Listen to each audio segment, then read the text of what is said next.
Good morning, I'm Taylor Wilson, and today is Tuesday, July 15th, 2025. This is USA Today's The Excerpt.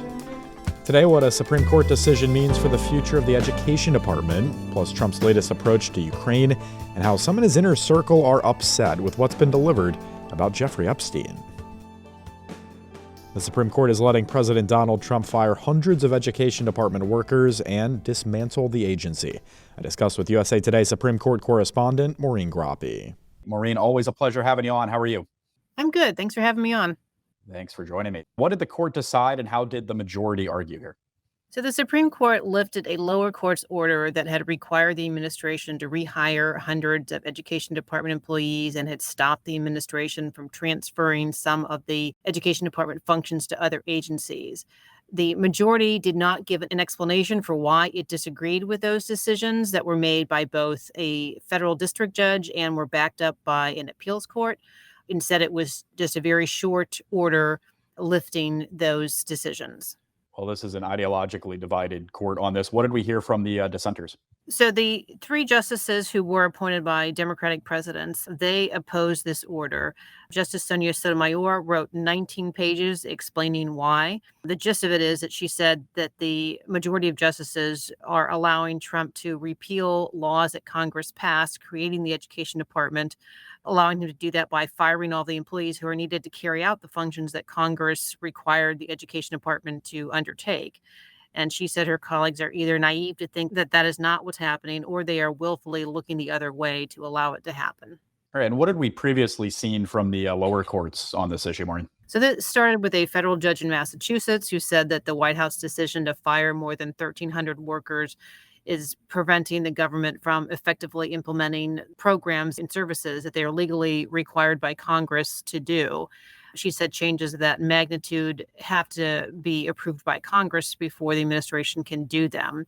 And the U.S. Circuit Court of Appeals, which is based in Boston, they agreed with that federal judge, and they said the administration hadn't provided any evidence to dispute that these firings were having a disabling effect on the Education Department. You know, Trump is clearly trying to fulfill his campaign promise to end the Education Department, Maureen. What are his practical goals here? How would this work?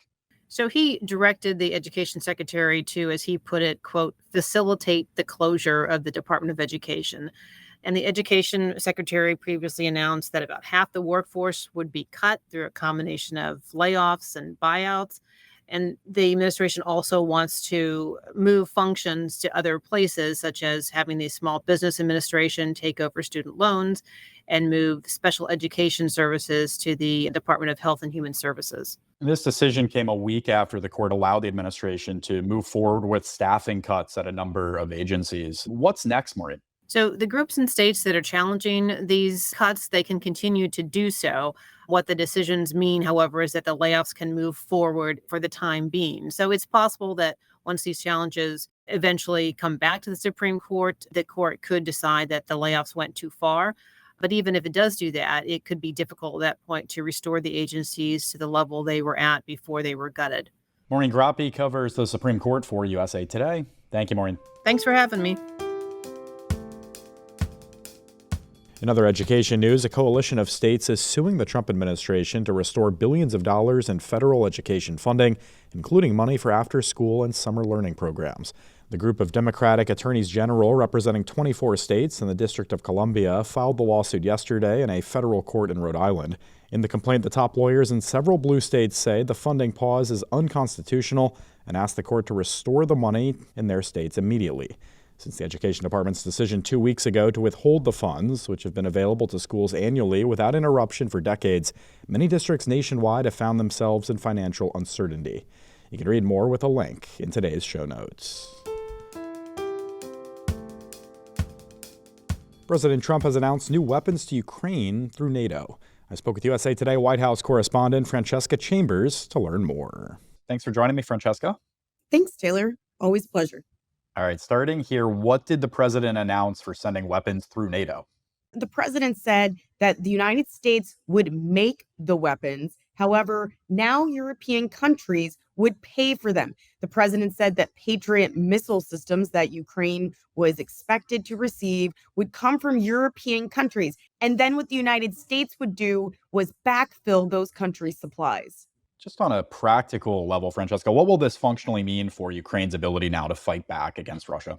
This is seen as critical for Ukraine. You may recall that Ukrainian President Volodymyr Zelensky had asked President Trump for the ability of Ukraine to be able to buy these types of weapons and air defense systems from the United States. This is something that President Trump said that he was considering before. And then, of course, we heard from him last week that he was going to remove a temporary pause that the Pentagon had put in place on some weapon shipments to Ukraine. But to have him sit with the NATO Secretary General yesterday and say that he was now going to be doing this for Ukraine was seen by experts and those watching this closely as a major turning point in the discussion. All right, you mentioned NATO Secretary General. I mean, what role did NATO leader Mark Rutte have in making this happen? Taylor, he's relatively new to the role. He became NATO Secretary General in October, not too long before Donald Trump took office. And he's seen as a mediator between President Trump and other NATO nations. Listeners might recall that last month at the NATO summit in the Netherlands, Mark Rutte was the one who called Trump daddy and said that sometimes he has to use tough language. That pertained to President Trump's salty language about the fighting between Israel and Iran. But as you saw yesterday at the White House, Taylor, his closeness with President Trump has helped him to bring the U.S. leader closer to positions that Europe wants.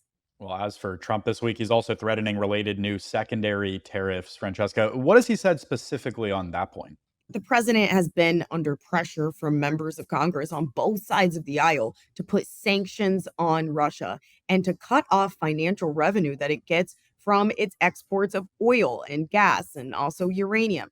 Now, that is something that's covered in a Senate bill that GOP leaders had said that they were trying to bring to the floor of both the Senate and the House. But President Trump said yesterday, as he was sitting next to Rutte, that he would put severe tariffs on Russia and secondary tariffs on countries that do business with Moscow. So senators have their own plans for tariffs for countries that do business with Russia as well, right? Right. And that bill is now in limbo, with the Senate Majority Leader saying that Trump appears to have plans of his own. He said to reporters yesterday evening that if at some point the president concludes that it makes sense and adds value and leverage that he needs in those negotiations to move on the bill, then we'll do it. We'll be ready to go. All right. Francesca Chambers covers the White House for USA Today. Thank you, Francesca. Thank you, Taylor. For years, members of President Trump's inner circle have called on federal officials to release their files on Jeffrey Epstein. Since he took office, Trump administration officials have moved that campaign forward, suggesting new names from Epstein's purported client list and new accountability were in store. But many who were eagerly awaiting the administration's next steps are now disappointed at what has been delivered. In a memo this month, the Justice Department and FBI said their systematic review of documents related to Epstein revealed no incriminating client list. After his team made such concrete promises, the report was tough for many Trump loyalists to swallow. Some of the president's strongest supporters were in uproar. You can read more about some of that friction and a timeline of what's been said with the link in today's show notes. The Major League Baseball All-Star Game will be held tonight in Atlanta. The game finally lands in Georgia after initially being yanked in 2021 following the state's passage of controversial voting laws. It comes after catcher Cal Raleigh won the Home Run Derby last night. You can follow along with USA Today Sports. Thanks for listening to The Excerpt. You can get the podcast wherever you get your pods. And if you're on a smart speaker, just ask for The Excerpt. I'm Taylor Wilson, and I'll be back tomorrow with more of The Excerpt from USA Today.